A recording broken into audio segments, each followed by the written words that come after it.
very much indeed for your call. Let's go to Nick in Richmond. Hello, Nick.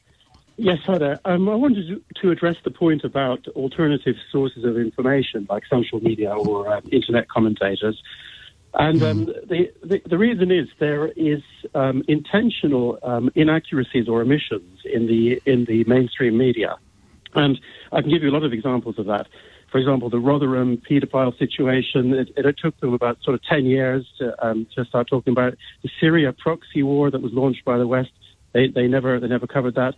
Black Lives Matter being a Marxist That's because it didn't happen. Okay, well, let's just stick to the overarching point. You might be right, but anyway, the Black Lives Matter being a Marxist revolutionary organization, media absolutely zip about that. Constant Trump bias. Well, that's also not true. What Trump bias?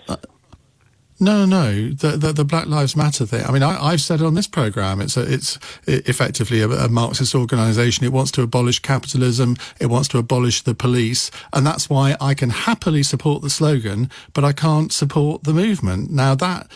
And I've heard that many times from people all over the place. You can't say that's being censored. Okay, on BBC and Channel 4, I've never seen them. You might be right. There might be elements. Well, the BBC isn't. BBC presenters aren't allowed to offer an opinion. I am. But it's a Marxist revolution organisation. It's not an opinion. It's a statement of fact that came from their leaders.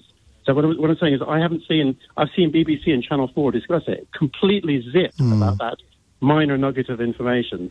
But anyway, on the overarching point, Trump bias, I believe in this deep state constant attacks on Trump. There was constant media bias. There was the Russia collusion narrative based on Hillary Clinton's dossier. It turned out to be false. And then there was the Ukraine collusion, false impeachment initiative, which actually turned out to be Joe Biden's collusion with financial frauds in the Ukraine. There was a pro-EU bias in the media.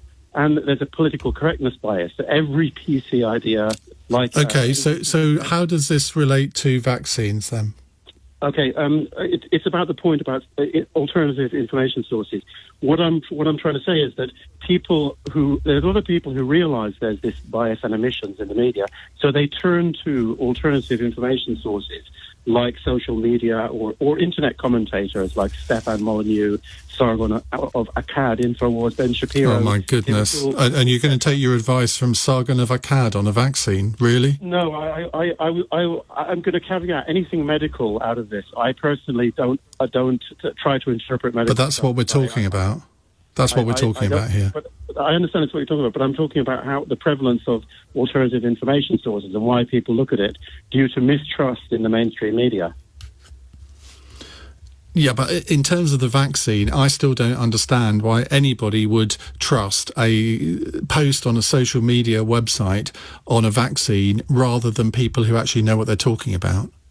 Yeah, I personally wouldn't. I personally wouldn't, because if I can't interpret something, I'll stick to the advice of experts, and I can't interpret that. So, but I'm trying to get at why there's a prevalence of information in alternative sources like social media or internet commentators, and how that's come to get people's trust in a higher way than official sources in many ways.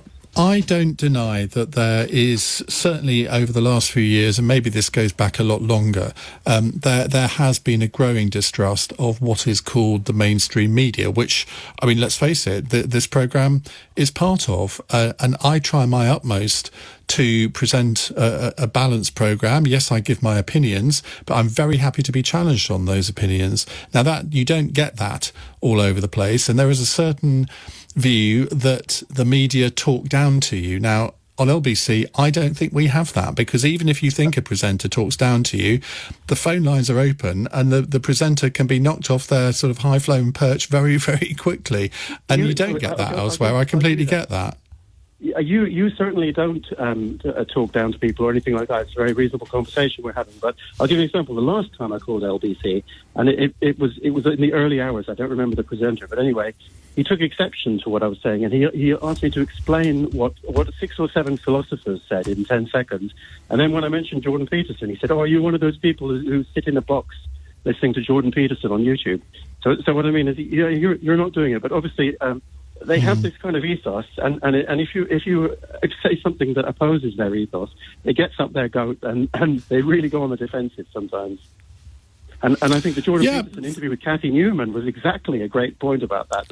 Well, I think that was almost a seminal moment, wasn't it, Nick? I'm not cutting. Well, I am cutting you off actually, because I've got a full switchboard and we're slightly veering off the subject. So I hope you don't